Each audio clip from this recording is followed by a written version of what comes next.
Okay.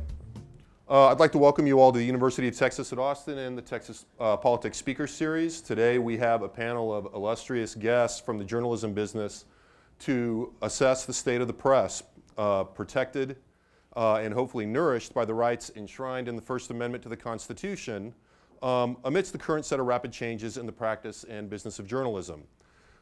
Okay, I want to get started by getting all four of you, and I think we'll just go down the aisle, to comment on two linked characteristics of the current landscape, particularly in your areas.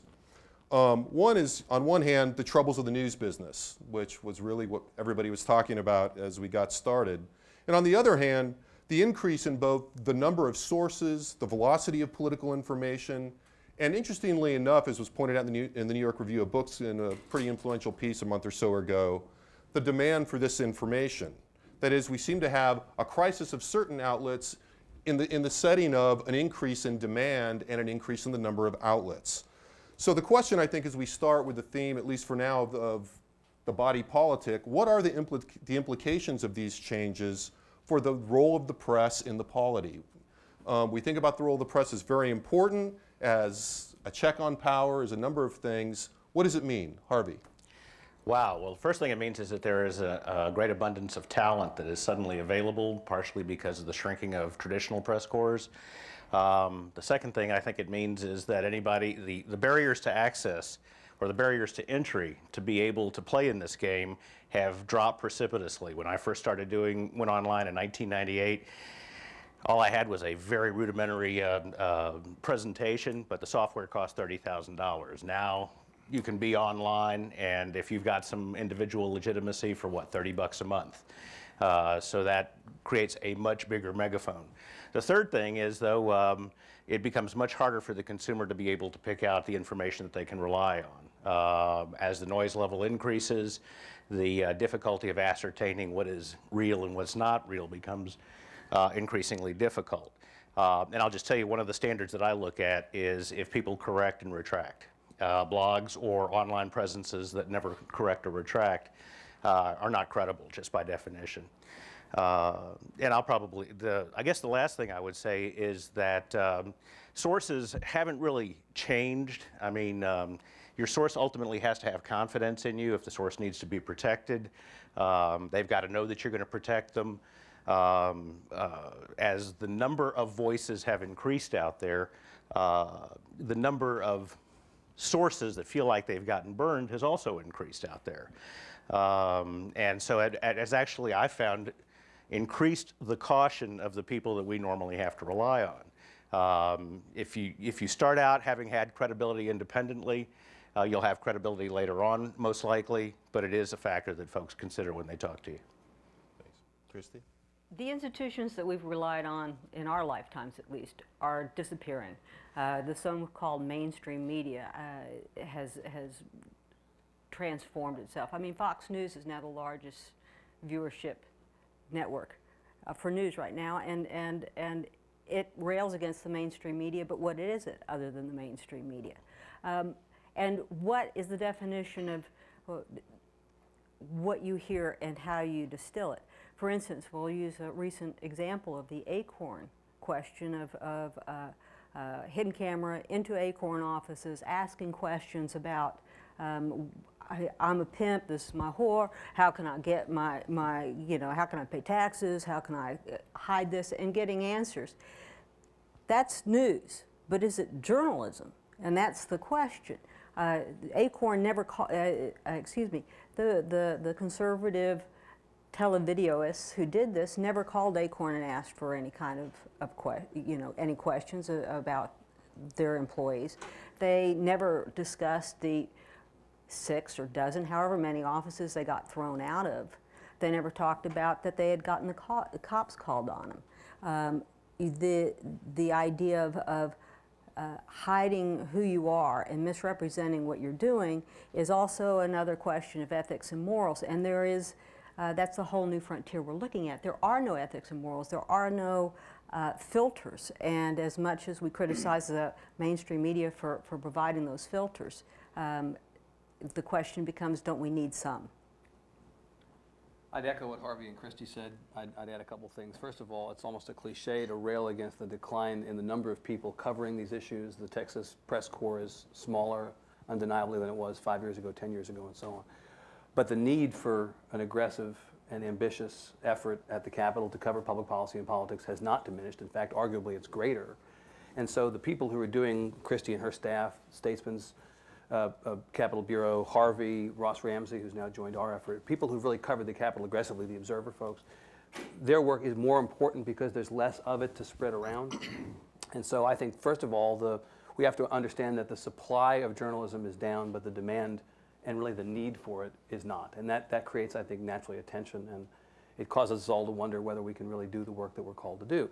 I'd say the second thing is that the balance of power has shifted. You know, as technology has become more of a factor in all of our lives, we who created the content used to have all the power. We told you what content we were going to give you. We told you when. We told you through which distribution method. We controlled your ability to manipulate it, to watch it on demand, say.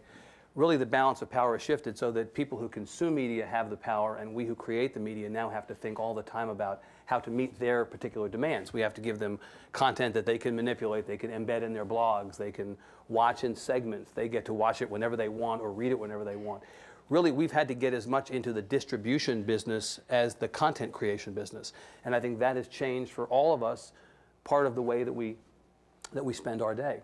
I think the third thing is that we've lost, or in my mind have begun to lose, in journalism, and the people at this table I think are not at all guilty of this, but there are people in the national press who over the last 6 weeks, I would argue, demonstrated some culpability in this. We've lost the notion of objective truth in journalism. You know, just because somebody says something doesn't mean, this is to the acorn question that Christy raised, just because somebody says something on camera or to a reporter does not make it so. And I think many people in the press, quite frankly, cowed by the circumstances in which they find themselves economically, have not done their jobs in challenging people who seek to put forward something other than the objective truth. The month of August and the debate over the health care bill will go down as a time when I think the national media did not sufficiently do a job in identifying what the objective truth was about what was contained within the various health care reform bills that were being misrepresented all over the country by people on both sides. And so what I worry about is that the notion of objective truth, which is so fundamental to the jobs that we all do, is somehow being lost. Carlton? Well, I think we're all in agreement on most of those points. You know, I think the problem is that there isn't good journalism around in abundance. It's the real problem is with Wall Street, with Madison Avenue, with Silicon Valley, if you will, that all of these forces, the people who bought newspapers and newspaper chains thinking that they were going to make 20% profits into infinity were wrong and have brought down otherwise profitable. Almost every daily newspaper in America is profitable right now. It is not profitable to the Wall Street investors who wanted to make those kinds of profits. They created too much debt.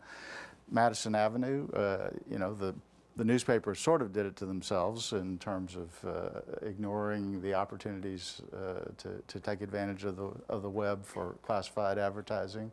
Craigslist was disastrous for the newspaper business. The very technology that we're all talking about now, how to deliver the product to a new audience that, I mean, we have the first generation that did not grow up without the internet, that are now adults and now think that everything is free, and that's certainly problematic. Somebody has to pay for reporting in order to keep the news flowing. And I think Harvey's point about I read something the other day that in 1960 there were 200 hours of media for every hour that a person has available. And today there are 21,000 hours for every hour that a person has available. The problem is that it's not reliable. I have taken to referring to the internet as the ultimate liar. We don't know what's true, what's not true. We don't know what images are real, which ones are concocted. It is a difficult thing, and you see things like the Tea Party demonstration in Washington. My God, those people believe the crap that Glenn Beck and so forth have been spewing. They believe that. The best thing that could happen to Glenn Beck and Rush Limbaugh and so forth is for reliable news media to become dinosaurs. No one will challenge them. Well, it's interesting you say that, and to push the discussion forward. I had an interesting conversation with somebody earlier today that said made the exact same comments you made at the end, except take out Glenn Beck and put in Keith Olbermann, right? And so I guess what I would ask you all is that, looking at this from a different sort of angle, some people might argue that, sure, the Glenn Becks and the Keith Olbermanns really annoy the people on the other side. They're not in the service of objective truth, to use Evan's term. It's a much different model of journalism than the classic model of professional journalism. On balance, though, is catering to particular audiences necessarily bad in the context of a much broader array of information? I mean, is it? So I guess the question is, assess whether it's good or bad for our politics ultimately. Well, I think we're in jeopardy of having little echo chambers throughout the society. But I think you said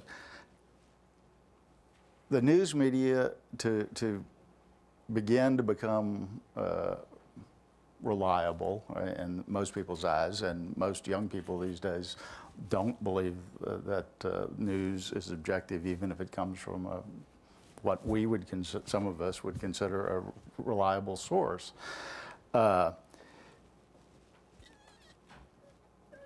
Anyway, your point was, I believe, that the news media has to start telling the public when somebody is lying. I mean, it's been, most of the mainstream media has been reluctant to do that as long as I've been alive, and I think it's urgent that they begin to do so. Well, to follow up on that, I mean, in a sense to you, Evan, I mean, are reliability and objectivity the same thing necessarily?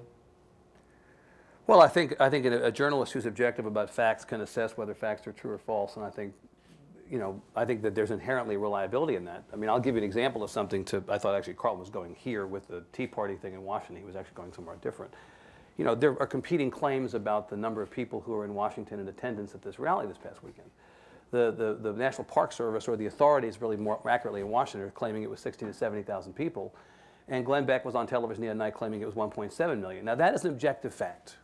Okay? One side is correct and one side is not correct. It is not biased, or it is not subjective to want to get to the bottom of what those numbers are. And to my mind, objectivity in assessing what the actual crowd size was in Washington is itself reliable. It's a reliable measure. Now you want to go to a source that is independent, that doesn't have a stake in the outcome of the question, but I certainly believe that trying to be objective and to sort out objectively what the truth of something is, whether it's the crowd size in Washington or facts in the health care reform bill or anything else, that seems to me to be the epitome of reliability, and we all ought to be striving for that. And again, I think the good journalists do. What do you think, Christy? I think we've punted to some extent to Jon Stewart. And it's Jon Stewart who puts these things into context and shows the historical clips that says he was saying this here and he's saying this now. It depends on who the president is about whether it's good to have czars or whether it's bad to have czars. And Evan is absolutely right. I mean, to some degree, the media has brought this on themselves by being too complacent and not realizing it is just not two sides. There is a truth. And what you were talking about is whether it's Olbermann or whether it's Glenn Beck. This is not a country that would do well to go to your separate corners and just listen to everybody who will reinforce what you already believe. Many grew up in an age of Walter Cronkite and Peter Jennings, and there were voices of some heft and gravitas, who basically brought us all together, and you didn't think he's a communist or he's a fascist. You just believed that there was some merit in what they were reporting and some factual-based reporting going on in there. I think we are becoming more and more polarized in this. We live in homogenous neighborhoods, most of us, to a large extent. We listen to satellite radio to a large extent, so we only have to listen to the music we want. We only listen to the news we want. More and more, the sense of neighborhood and what's best for the country, which is what we're seeing in this healthcare debate, is somehow getting lost in the unity. That said, this nation started with a two-penny press, in which you only bought the news that already agreed with your political viewpoints. So I don't think it's a doomsday type of thing. I think we are going backwards in a certain reliability thing, but eventually it will all shake out. But you wouldn't get rid of Beck or Olbermann necessarily. You would just make certain that there were alternatives that were clearly objective to those guys, right? Right, but I don't think people are choosing alternatives. I think they are choosing one or the other, and that's what concerns me. It's not just two voices or two looks at the same issue. It's polarized, absolute extremist viewpoints with no nuance in between. I want to ask you about this, because I know that recently you got, I mean, not that recently, but in the last 6 to 8 months, I mean, you made some editorial changes at Quorum Report in which, people started signing things. You started more clearly making a distinction between editorial content. Absolutely. And sort of everything else. It was kind of at least people were getting the impression that it was kind of undifferentiated. I mean, talk about how that is a concrete example of folding into this. I mean, well, let me back up a second and say I broke into a huge grin when you mentioned Beck and Olbermann, because this Monday on my News 8 segment, I specifically said Hannity and Olbermann are flip sides of the same coin, and my email lit up. People are attached, or let me put it this way, a segment of the argument on either side are attached to whoever these voices may be. And my opinion is both of them are more about inflaming than informing. They're pamphleteers with electrons, and this is not a bad thing at all necessarily. And I think we overstate their significance, because I think Karl Rove in 2000 said the country was divided pretty evenly, 45%, 45%. There was really only 5 or 7% in the center. So it was no point even trying to persuade the other side. It was all about turning your voters out. That's not the case anymore. We now have about 25% in the center. It's a much more traditional model. And the point is, we can all up here hyperventilate about trying to push the truth or objective fact on that 25 or 35% on the right or the left. It's a futile exercise. The point is, the people who are trying to discriminate between reality and fiction, that are really trying to make decisions, have reemerged again. At least that's what the polling suggests. And we're back now with the center that's going to drive what the decision making is in politics. One of the reasons the Quorum Report changed the model was, if for no other reason than internet journalism, at least the way we practice it, is very episodic. If you're at the Capitol, this is what happened in the committee hearing. You write what happened in the committee hearing, and then reaction kind of ripples throughout the Capitol according to whatever that storyline is. And it made it much cleaner for them to find out who wrote the story, and for us to be able to advance the story by identifying who the reporter was that did it. I also, when the Quorum Report started, it was much more of a blog-like. I thought attitude with a little institutional memory was a highly marketable thing, and it was for the first 2 or 3 years. And I do respond to the market. But it became clear as the barriers to entry were coming down, more voices were coming in, that my attitude was interesting to maybe half of the community, or my opinion was interesting to half the community. The other half despised me for whatever my attitude was. And, if the Democrats are in charge, I'm a Republican, and vice versa. But we started to identify. We have columns, but when I write something that is going to be full of attitude, I put my initials in front of it now and a disclaimer, so that there's no, at the bottom, so there's no question about whether it is opinion or straight reporting. The consumer has been given full disclosure as to what the whole point of the story is. Well, it's an interesting implication that was very consumer driven, but there was also, it seems like it was also source-driven, particularly at the Capitol, which is 98% of your focus. I kind of want to move in that direction a little bit. So, you know, we've talked a little bit about how it's affected you guys and your reflections of what you see out there in the market. How's it reflected, you know, how are policymakers, the people you cover, responding to this change in the landscape, if at all? Do they notice? Are they, you know, more sort of concerned with this, Christy? During the session, I can't tell you how many lawmakers came by and said, "Oh, you're still here. That's good." And I'm like, The press table was a little more vacant. Exactly. There were some empty seats. Yes, absolutely. Why? What have you heard? You know, so it's. There are fewer eyes on just as many lawmakers and just as many shenanigans, and that's a concern. I was talking to former Speaker Pete Laney, and he said, you know, he always talks in West Texasisms. Sometimes, you know, you reach your hand in the cookie jar and you get slapped back, and so you wait a while till you get your hand back into the cookie jar, and then you wait a little bit longer, and if your hand inches towards the cookie jar, you slap it again, and pretty soon you don't reach to the cookie jar. But if there's nobody there slapping your hand, that cookie jar is empty. And that's what he was saying in terms of the ability of the press as a watchdog in our state government, and I think that's true in all levels of government. There are darn few people and institutions that will pay a warehouse full of reporters to follow government. That was a lovely Laney, by the Well, I way. just want to say, I think the real Laney voice is a little bit more high-pitched. Well, nobody ever quotes Pete Laney without impersonating Doing the him at the Laney, same right? time. It's like you just can't really do it. You want to join in? Well, I want to echo what Christy said, but maybe look at it from a slightly different perspective, which is to say that to the degree that what we have in our electoral map as a result of redistricting is an incumbency protection program more than anything else. 150 House seats up for election in November of next year, fewer than 25 are actually competitive.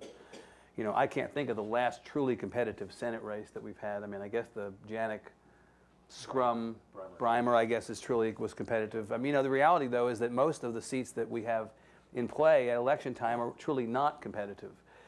I think that what's happened is as the press corps has diminished in number and as the ability of great folks like these to do the hard work of watchdog journalism has been compromised by the economic circumstances, I think politicians are gleeful at the thought that they can come to Austin or they can go to Washington and they can either do or not do whatever the hell they want without very much fear that the people back home who elected them are going to be on to them. And I think that the best thing that we can do as an industry to ensure that the best people are sent to Austin and to Washington is to do a good job of telling the people back home this is what is being done and is not being done. And if the people aren't there at the Capitol, this Capitol or the Capitol in Washington to do that, then essentially they get away with whatever they want. And I think that's a real shame. Well, and I would add one more thing to that, which is that fewer eyes looking at the same legislature, the same government, so forth, but it's bigger. I mean, in spite of George Bush's claims, which were not true, that he was going to make government smaller and so forth. He certainly engaged in some exaggerations. Mr. Wilson, please.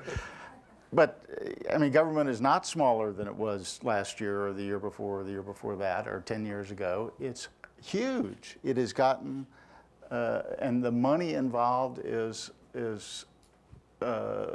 astronomically more than it was 20 years ago, both at the state level and at the federal level. And you don't have, not only do you not have as many eyes in most of the bureaus at the Capitol, you don't have competition in the newspaper business, at least in any city in the state. Only 5 cities in the country do you have competing daily newspapers. There's not a single television station in the state that covers the Capitol with a bureau. You know, it's impossible for people to make intelligent decisions. And you mentioned campaigns and the fact that redistricting has made few seats competitive, which is certainly true, but there's less coverage. even in the good old days when there was a Dallas Times-Herald and a Houston Post competing with those papers, which made all of them better, they basically didn't cover local legislative races or congressional races, except the required 1 or 2 stories, unless there was some scandal that they happened to unearth, which was more possible because of more eyes. Let me take a slightly go different ahead. perspective, because I actually think the policymakers are more nervous about us, even though there are fewer eyes. It has less to do with content and more to do with distribution. If a credible source is following a story, I mean, we've got a fairly limited distribution, relatively speaking, but it is there, it is available, and if a story goes off in a wrong direction, somebody feels like they were treated unfairly, they are going to presume that the informal distribution system, either their hometown newspaper or the bloggers back at home, are going to pick the story up and it's going to develop a life of its own. So I have actually found that, and it may be the nature of the beast that we are, that as our stories are progressing, we capture much more attention. They are much more focused, especially if they think they've been treated unfairly or we've been incorrect, because they're just afraid it's going to leak out there somewhere and penetrate into the broader audience that might actually impact them in their primary, which is really what most of them care about. Yeah, I mean, it seems to me that there are two questions to me that arise out of that. One is there's a different density of coverage in the flow of information that comes out of the Capitol now, right? I mean, less of it is coming from reporters, but there's also there are new flows. I mean, I don't know a reporter, or for that matter, a lobbyist that won't text a legislator and get a text back. Or, right? you get on Facebook at 12 o'clock at night and there's John Cornyn, in all seriousness, Sure. IMing. Yeah. And the reality is that in some ways the technology has made access to these folks better and different, in that you can circumvent the conventional means of getting to people. But I think that slowly but surely they're becoming aware that, well, wait a minute, actually, we don't want to be more accessible, we want to be less. And so right. John Cornyn suddenly goes from having a personal page to a fan page. Right. As the novelty wears off, your administrative assistants and your public affairs people take over your Facebook. Well, the question used to be how many of the Facebook pages maintained by Texas legislators were actually their personal pages, and how many were maintained by the campaign right. staff or the chief of staff. And I would say that with each passing day, the numbers maintained by the staff right. are higher and higher, because they realize that they're at some risk of saying something or doing something online that they... Well, you can see on Governor Perry's Twitter page, apparently staff has taken it over, because, except for every now and then being cuddly towards dogs. It's no good anymore. Right. Basically. Right. Yeah. I mean, and let me say one minute to single out the governor, but right. that's sort of... To Carlton's point about how everything is now more and bigger and government's bigger, we're about to get 3 or 4 more congressional seats. I mean, the reality is it's only getting more and bigger, only. And the state is growing at an astronomical clip from a population standpoint, and we all know that the demographics of the state are changing so dramatically. The challenges that we're all describing are only going to get worse, greater, bigger. I mean, that's really what this is about. The problem is not so much the problem today, it's the problem that we know is coming in 5 years and 10 years, and what do we do about it? Well, you all have worked in very different, and work now in very different formats, and even the formats that you're most known for have changed a lot in the past. I mean, I basically read your blog probably more frequently than I read like what you write in the paper, for example. Thank you can at least still buy the Dallas Morning News in Austin. Right, yeah. right. And which I would. Unlike a bunch of others, right, seriously. But I mean, to what extent, is there also, everybody sort of paid a certain amount of tribute to objectivity and the professionalism of journalism. How much is there that has to change in the practice of professional journalism too, though? Well, you just nailed something. It's, really significant. The papers I don't know about your paper, but I certainly know in the Hearst papers, they have devalued political coverage. They don't, R.G. Ratcliffe or Peggy Fecack writes something or has a story they're trying to sell their editors, the odds are very good it's not going to make it into the formal newspaper. And I actually we do a news clipping service, and it had to be called to my attention that the real political content for Hearst, and increasingly for you guys too, was on the blogs, not in the papers. And so it used to be the first thing we would do to be the city-state section to do our news clips. Now the first thing we do is we go to the blog sections, Trailblazers and State Capitol for Hearst, and see what they're doing, because there's great political reporters in this town, but their editors aren't giving them the space to do what they need. It's not giving them the space is drying up. Ads pay Fair for our space, and the ads are going away. And so our news hole, what's it called, the space reserved for those actual news stories is getting smaller and smaller and smaller. So as we see things, we think it's news, we think it's important, we want to get the message out. The only way we can get the message out is through the website, because we simply don't have the physical space in the real newspaper to give you all the intelligence that we've gathered in that day. But beyond necessity, I would say that all of you have figured out that technology is your friend as far as the kind of content that you can do online that you couldn't do in the paper. And I'll give just two examples. One is Ken Herman has, I think, mastered the art of the short video. You know, whether it was going to the Texas Federation of Republican Women conference several months ago and sticking his flip camera in the faces of various people and just saying Rick or Kay, and getting the reaction. I actually remember he got Susan Combs on camera. She looked like she was going to throw up in her mouth. I mean, the last thing in the world she wanted to do was answer that question. Herman just did one from Lamarcky, as it will now be known, on the day of Kay Hutchinson's announcement that I thought was one of the best journalistic tellings of the story of her announcement and its problems that I read or saw or heard anyplace, that video itself. The second one is that R.G. Ratcliffe, over the last couple of days, had a video in which he got Bill White, the mayor of Houston, and the alleged candidate for this alleged Senate race, on camera to ask the mayor, there's a big rumor going around that you're going to move over to the governor's race. What do you say? And what was remarkable was that the mayor did not say no. In my experience, for the first time that question had been put to him directly, he had always not equivocated, and this time he finally equivocated. Those videos could not appear in the paper by definition. Now, the journalism that is behind those videos could. But I think that the bloggers at the papers, Dallas News, Statesman, Chronicle, and so on, have, I think, really figured out how to make that stuff work for them in a way that is heartening to me. I might do 4 blogs in a day and not write a news story. I mean, that's how much my days have changed. Right. I mean, I think one of the real losses in terms of the cutbacks that most newspapers, most mainstream media have done is that what we do most, longer form journalism, investigative pieces, and so forth, are disappearing except from a very few newspapers and the new ProPublica, which I understand has a very small number of visitors, but it's an investigative journalism project with 26 investigative journalists that team up with other news media, but there are very few out there doing this kind of journalism, and fewer and fewer. And if you look at the numbers in terms of news website visits, an incredible number of visits are for a minute or a minute and a half. A huge proportion of those visits. What kind of information are people getting with that? You might as well live off Twitter and nothing else.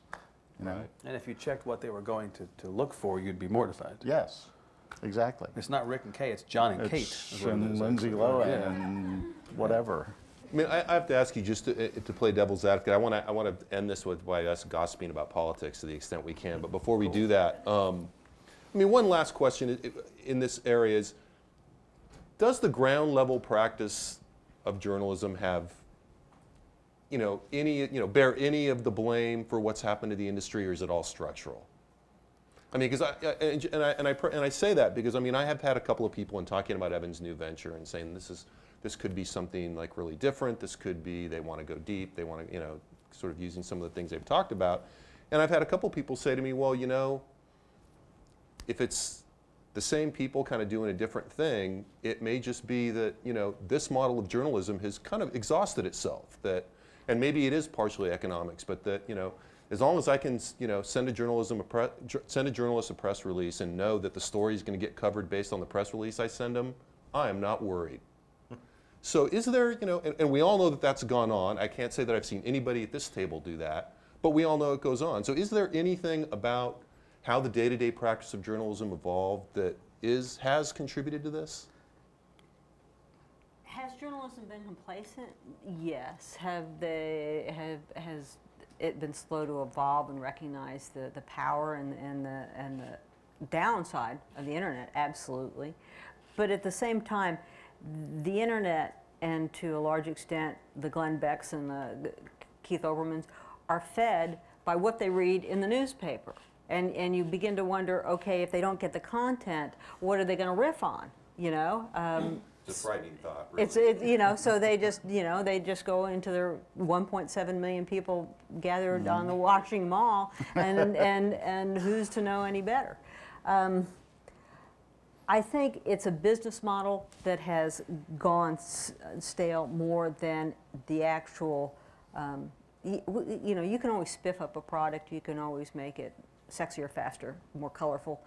But I think the basic line is it's a business model that's gone completely stale in the internet age, and not necessarily the product.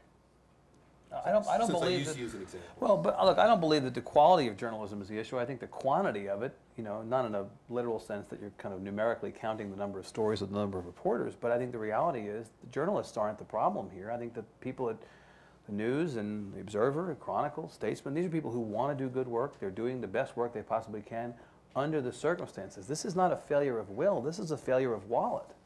This is an economic model issue. And I think the fact is there's nothing particularly sexy about this kind of content, and therefore it's harder to monetize, a word that I swore once upon a time, oh Christ, I would never use it. I mean, but unfortunately that's the issue, is that if you cannot monetize this kind of content, then it becomes susceptible to being reduced. And there are all kinds of consequences that we spent the hour talking about as when such things happen. The only thing I'd add is I think that the reading public, especially during that period where there was only 5% undecided out there, tended to look at a story and, whether fair or not, presume that they saw the assumptions of the reporter built into the story. I don't know exactly how to get around that. Sometimes it's just the nature of the question that you're trying to answer has assumptions implicit in it. But I don't know, my sense is that there really is 20 or 30% at play out there right now, and while 99% of what, or 90% of what people are reading is getting shorter and shorter, the appetite for real information has actually gotten bigger, and that's part of what the bet they're making, is that given enough space and enough freedom of movement, that they can entice that 25 or 30% that's still trying to stay engaged.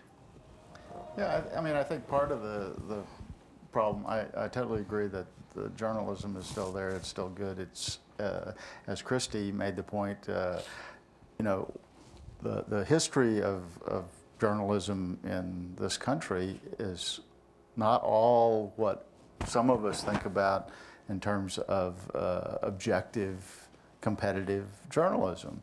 It was originally the newspapers that were funded by Jefferson and Hamilton's parties and so forth. And we really didn't have what we think of as objective journalism until well into this century, or the last century, pardon me. And even then, you know, I think it didn't really hit its stride until relatively recent vintage, you know, 60s, 70s, and so forth. I think we're seeing a retrenchment to the way things once were. But part of the problem too is the audience and what the audience expects when young people don't trust the media that we have come to trust, most of us, and think that they're not objective, when they want to do what, you know, Bob Bullock made an art of, finding out information before anybody else, when same lesson that the Obama campaign learned, you know, if we can get people's email addresses and phone numbers and can text people and let them know the latest thing about the Obama campaign, there's going to be buzz and people are going to talk about us and so forth. You know, it is wanting those little snippets of information rather than complete stories, I think, that is a problem. It is you know, I hate to criticize the audience, but it's the audience that your is fault. that is a major part of the problem. And is it all going to sort itself out, and is there going to be room for good competitive journalism? I think there always will.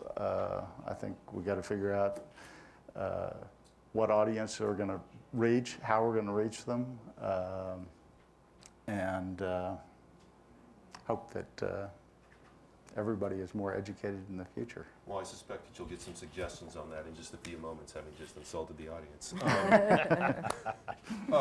Just very quickly, and then we'll open it up. You know, like quickly from each one of you, what's the best political story that everyone's writing about right now, and what's the best unwritten political story right now? Oh, you're going to start with me, Yeah. because we're an open book. The best political story can't be. The best political story is not Rick versus Kay. The best political story is Kinky Friedman and Mark Katz creating the Kinky Katz ticket. And maybe the least covered story too. What do you think, Christy?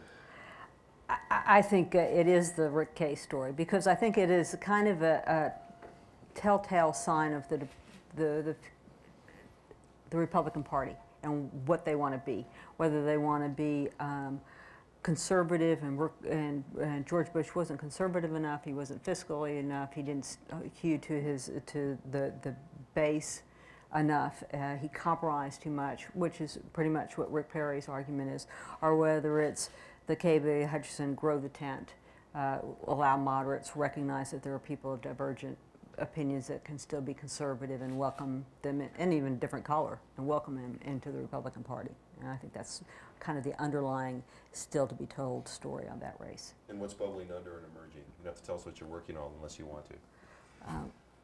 I'm working on a 1-week vacation when I leave here. That's why you're in such a good mood. That's why I'm in such a good mood.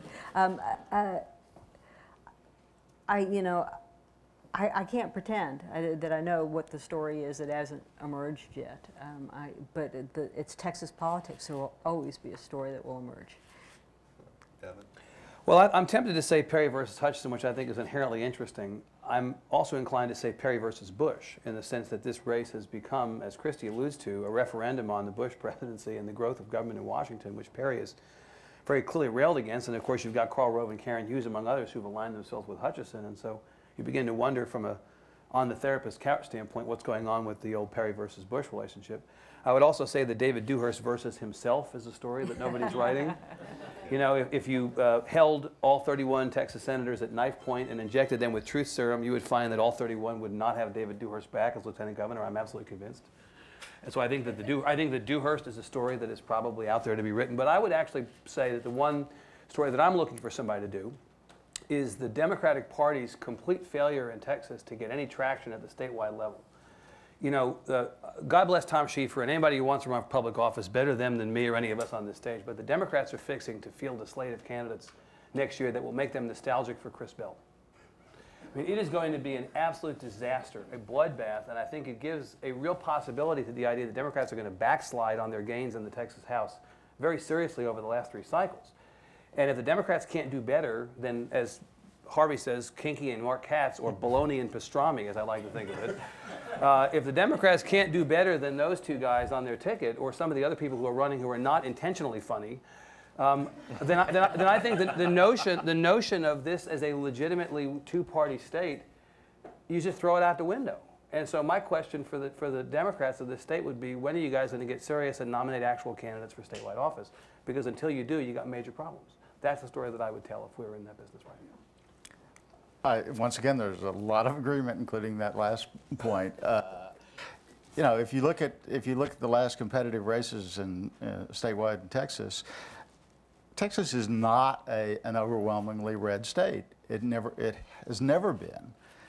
It managed to, those races and their loss managed to kill off any serious Democratic candidates, and even more important, funding for those races.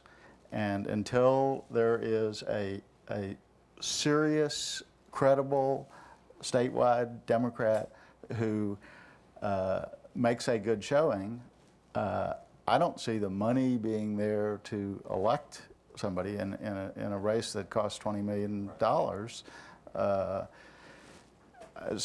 But I think another story that's I find strange is that for the longest time, the most serious race in Texas is for an office that's not even open, the Senate race. The governor's race is now kind of taking over for that, but. May I have a very brief but serious answer, since I didn't give a serious one before.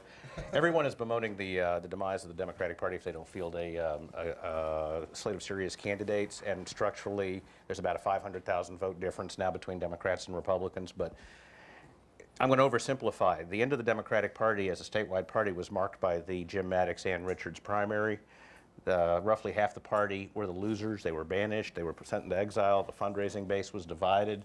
I'll make the argument that we're not going to see it in 2010, but there are Republicans that are legitimately worried that this is the end of the Republican Party as the majority party, because if Perry wins, the Kayites are going to be banished. If Kay wins, the Perrynoids are going to be banished, and fundraising will be broken up, and the same dynamic will take place that.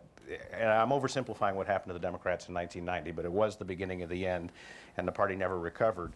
And so I think that's the great untold story, potentially, of where we're going. I mean, it's interesting. That story's been told, I think, just not very well, and not very completely. I think it remains to be done. Thank you very much. I want to open it for questions. We're going to pause 1 second.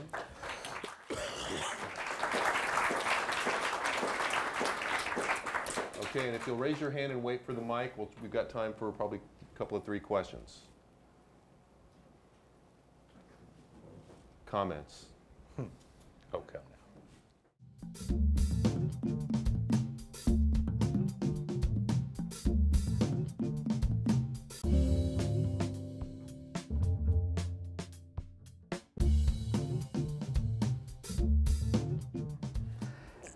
I think we've been bemoaning the fact that we don't have the time, space, or the audience right now to do a strong narrative discussion of real issues.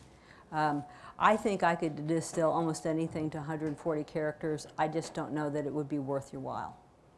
I think it would only be able to tell you the absolute nub of the iceberg.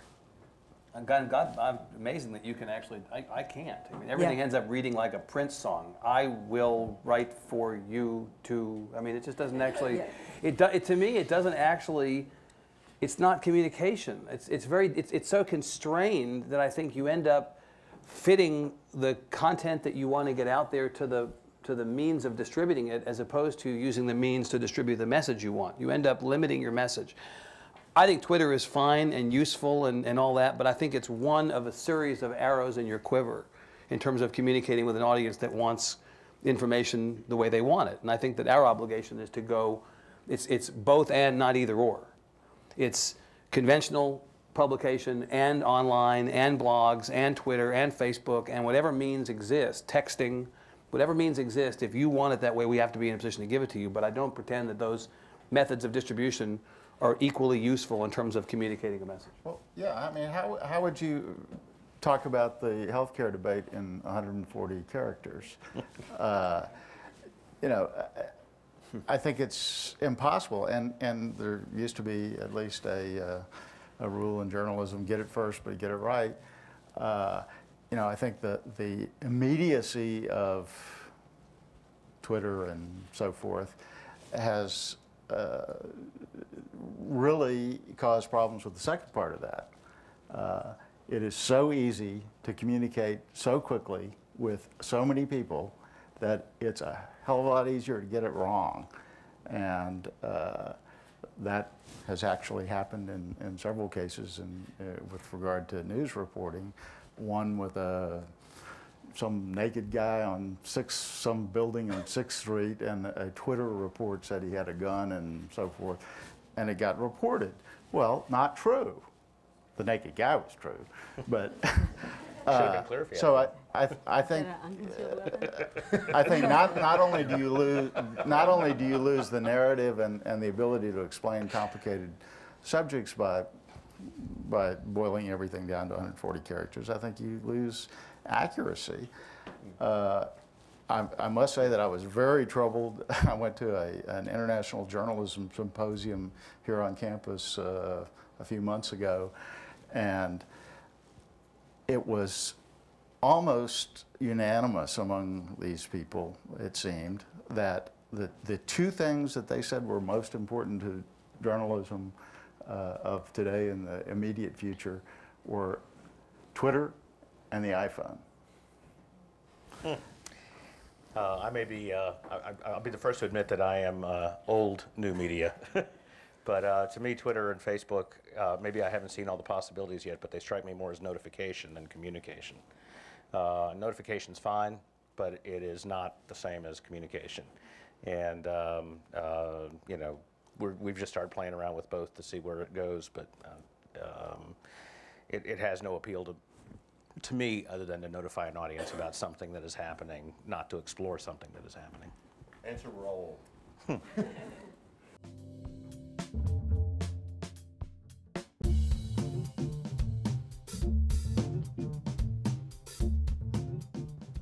That is one place where segmentation does work. I mean, obviously, you've got to have a good candidate with some charisma, and it's best if they have some independent networks that feed. I mean, it's always how do you drive traffic back to whatever the destination point is. But the ability for $5 and $10 and $15 people, contributors, to operate on impulse is probably the most significant change in campaign contributions, because up until now it's never been about impulse unless you could actually get them to a rally and pass the hat. Impulse is a huge factor.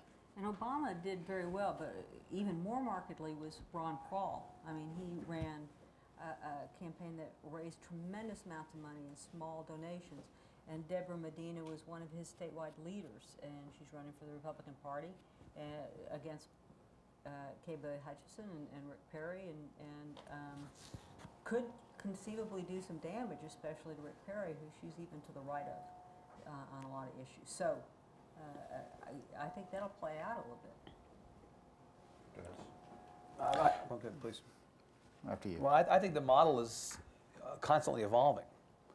You know, back when Howard Dean partnered up with Convio, which is an Austin company, to raise money for his campaign, that seemed novel, and then the Obama campaign obliterated any memory of Dean's fundraising success because it redefined the model. And I suspect that in 12, the Santorum-Bachmann ticket on the Republican side will somehow obliterate the fundraising success of Obama. We'll be all remembering that. I mean, the reality is every 4 years we turn a new page, and I suspect that we'll see change come. Now, Harvey's point is exactly right. You can't raise money for a candidate unless you have a candidate.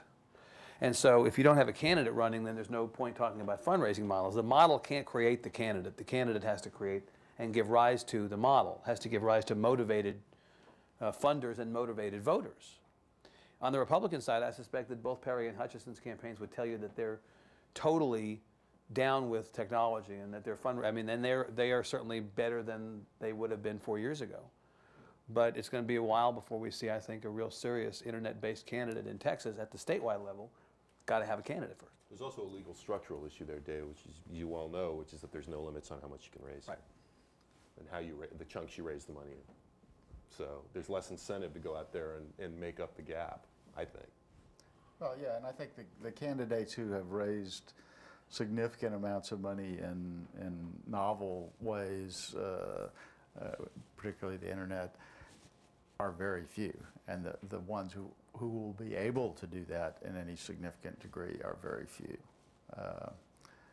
You know, Obama appealed probably more than anybody in my generation, than perhaps Kennedy in a different way, to young people. Well, young people grew up with the internet and are more inclined to give if they're able to give in that way. So you have to motivate the people, that same audience, to give you money. And I think most traditional political money will come the way it's always come, from people who are either extreme partisans or interest groups. And in fact, it's not like the Obama campaign didn't raise a decent amount of big money from big donors.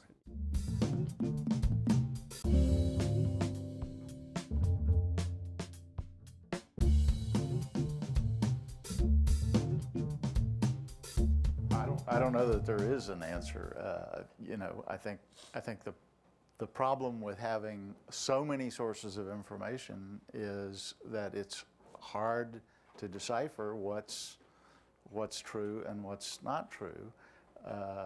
Again, you have doctored photographs. You have you have articles that are purloined from one source and altered to say something else and posted on another site. I think it's very difficult. That's why it's important, I think, not just to have good journalists, but reliable news sources. And what are they? You know, you have to decide for yourself. But, you know, if somebody asks a question about, you know, young people too, I mean, they say they don't think that the traditional news media are objective, but they want to see the source material. That's the good thing, that they want to go beyond the reported story often. That's what they say, at least, to what is the true document, the real document behind this reporting. I think that's a good thing. It's just hard to get at. I mean, even with instantaneous access to almost limitless numbers of sources, you know, you got to figure out which one you can trust, or which ones you can trust. I think Oberman and Beck are both. You said which one is telling the truth. Neither of them are telling the truth, and neither of them ever have told the truth. What they've told is their viewpoint and their subjective information. And what you're asking is, why hasn't the mainstream media stepped up to the plate and said, how the cow ate the cabbage? What's the truth here? I was interested to see on, I know it was like Meet the Press, that Tom Friedman was on recently, and New York Times columnist who does an excellent job. And he basically said, you know, these Obama birthers, why isn't Republicans and Democrats standing up, and saying, you're crazy, sit down, you know, I'd rather argue with a kitchen table, as someone recently said. I think some of the limitations of mainstream journalism is you quote what people say, not necessarily what the truth is. And in this new media, I think we need to move a little bit away from that and basically do what Tom Friedman said, was someone needs to stand up and tell these people they're crazy, you know? Well, this wackadoo, Orly Tates, who is the woman who has been primarily pushing the Obama is not a citizen story, seems to have no shortage of places to go to talk trash about the president. Now, whether or not you believe that the president was a good president so far or a bad president, whether you voted for him or not, this is what this woman is spreading. It just is. And everybody who is in the responsible business of being a journalist ought to call it that. And so the bookers on CNN or Fox or whatever the channels are who continually invite this woman back to represent this point of view, shame on them. Christy's exactly right. There's a point at which we have to just call this what it is. And it's not about Democrat or Republican or liberal or conservative. There is objective truth. There is. Well, and part of it too is this idea of sharing information, the social aspect of telling somebody the first time or the 10th time sometimes about something new. You know, we're inclined to believe, I think, all of us, something that we get from a friend that says, this is the truth, you know, that Obama is a Muslim, you know, BS, total BS. But there are a hell of a lot of people out there who got those emails, got those Twitters, and believed it, and still believe it. And by the way, I'd say the same thing about the people who believe that 9/11 was a conspiracy. This is not, I will be equal opportunity with the birthers and the truthers. I think it's all crap. But let me put it, I'm going to take it a little bit differently, because you really nailed something that has been very frustrating. We've tried to find the answer to this. You go, again, legislatures are beat, the capitals are beat. Representative A says this, and then you go get a comment from Senator B, and the truth is what the lobbyist told you, but the lobbyist doesn't want their name in the paper. And so the value we deliver is, and as an internet publication, and I think, and redefining this, yes, we get comment A and we get comment B, but my effort to find a third way is where we put HK in front of something that says this is not straight reporting, but this is really the context of the deal. And you've either got credibility to your audience or you don't have credibility to your audience. But I find it immensely frustrating to be a stenographer between two sets of talking points and not be able to arbitrate in some way or mediate what the real truth of the story is.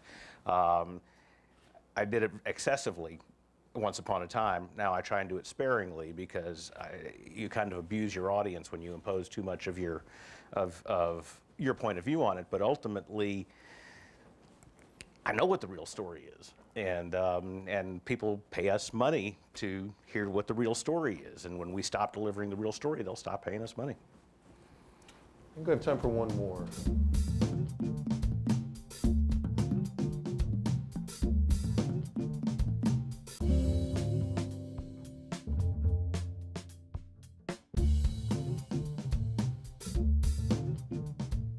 The story is the fire. Yeah. I think you're right, that's, you know, that's not news. You know, we may all have a slightly different definition of what news is, but expressing your opinion is not news. It may make news, and we've seen that with what some of the things that those two guys have said, but ultimately it's not news. I want to thank the audience, and one more time, and we'll thank them by their outlets, since we've talked so much about the crisis of the outlets. Quorum Report, Dallas Morning News, Texas Tribune, Texas Observer, Carlton, Carl, Evan Smith, Christy, Hoppe, and Harvey Kronberg. Thank you all, and thank you guys.